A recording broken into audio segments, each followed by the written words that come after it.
The next year, 2016, the debate about Britain's membership of the European Union looks set to come to a head. The promised in-out referendum could come as early as June.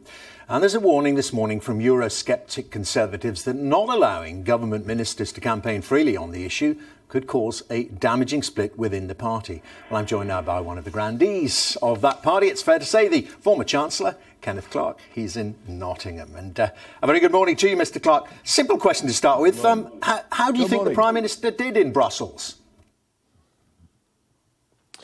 I think he did pretty well. I mean, the difficulty is it's very difficult to present it when he's in the middle of the negotiation. The three big items he's made great progress on. Of course, all the Eurosceptic press lose interest in, and they're put in the bag, and there's a quite disproportionate amount of attention being paid on what was actually the detail of his benefit proposals.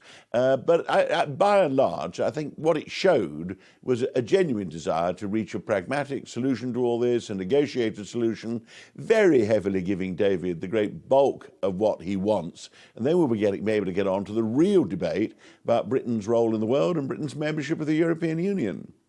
But on this key issue seems to be the sticking point, and you, of all people, understand how economies work. People within your own party are saying, even if he gets, and it's not clear he will, this 4-year freeze on benefits for EU nationals arriving in the UK, the national living wage, the new minimum wage, will negate all that. That will be the pull factor.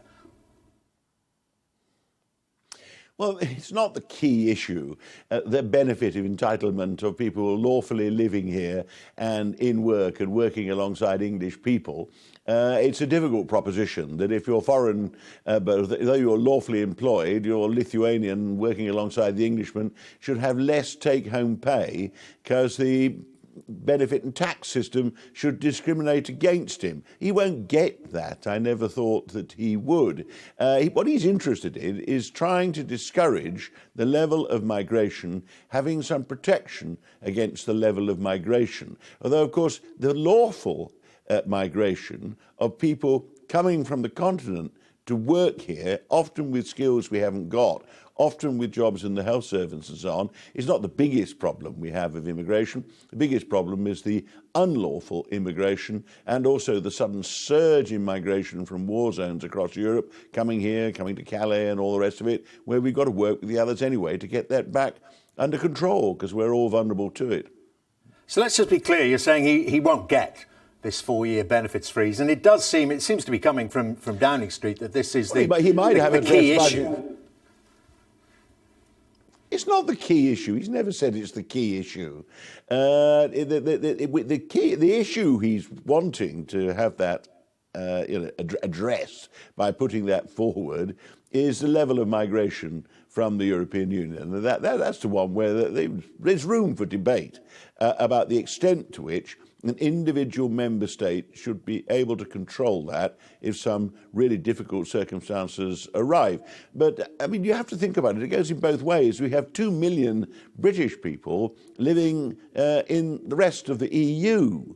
And so anything we propose, it's in theory possible for governments in the other EU countries to start discriminating against our nationals, young people living and working in Paris, Berlin, Rome, etc., people who've retired to houses in France or Spain and all the rest of it. We don't want them discriminated against. So you've got to find some other way, I think, of giving in extremis some control over it, if you can. But it isn't even the biggest part of our migration problem. The biggest part of our migration problem is illegal people coming from Africa and with assumed identities because they're so desperate to improve their lifestyle and find work, and all the people pouring out of war zones in Syria and Iraq and Somalia and Eritrea, most of whom want to go to Germany and Sweden, but quite a number of whom want to come here and get here. And that needs cooperation between nation states. And the European Union, which is facing a huge immediate crisis, we all need to get together to decide how we're going to stop people surging across the continent, how we at the same time going to act in a humanitarian way to resettle people displaced by wars in which we're taking part, in which the British are taking part. You can't bomb Syria and say we have no responsibility whatever for the Syrian refugees from the warfare.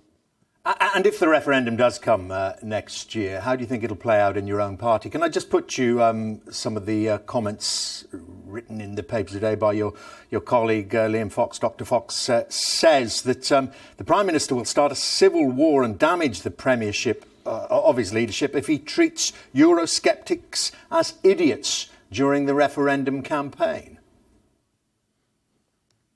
Well, I'm sometimes careless with language. I don't regard people like Liam Fox as idiots. What he's actually said, because the party is divided, always has been, that we should treat each other with respect, which I think we do. I never expected to be on the same side of the referendum as Liam Fox.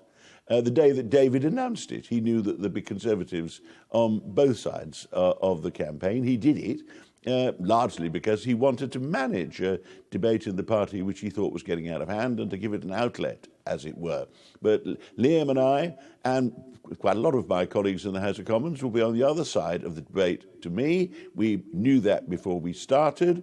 There'll be plenty of ministers on my side. There are a lot of ministers who are vehemently on my side. I think there are members of the Cabinet who are slightly more pro-European than I am. And what we've all got to do is behave sensibly, argue rationally. I mean, you can be very critical of the views they hold. I mean, Euroscepticism, I think, a euphemism for right-wing nationalism.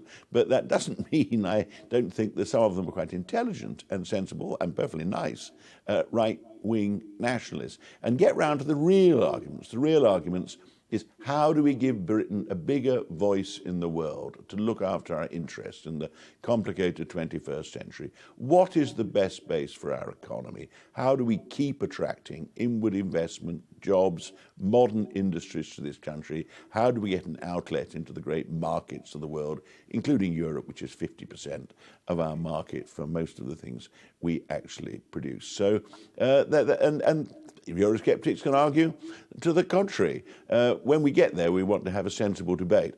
Again, going back to your first questions, I think the benefit entitlement of EU nationals working in British shops, offices and factories will not be the be-all and end-all, the key issue that decides the debate. It's just a difficult time at the moment, and when we get back to proportion, the huge significance of the vote and the bigger issues are what the country has to address in the interests of future generations, our children and grandchildren.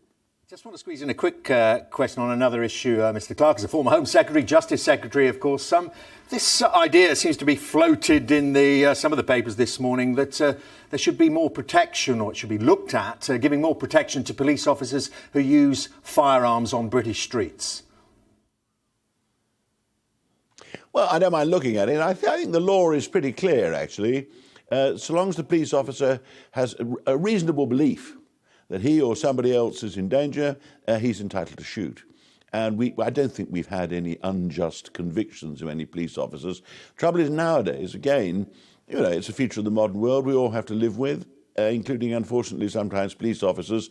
Huge amount of excitement and campaigning surrounds every incident. So police officers often have to go through a dreadful ordeal of suspension and possible criticism and questioning before the fact they did their duty is established. But we don't want to alter the law to allow police to shoot at random. You've only got to look across the Atlantic to some states in the United States of America to see that you do need a clear legal framework and not just the casual use of weapons. This country, I think we're very good.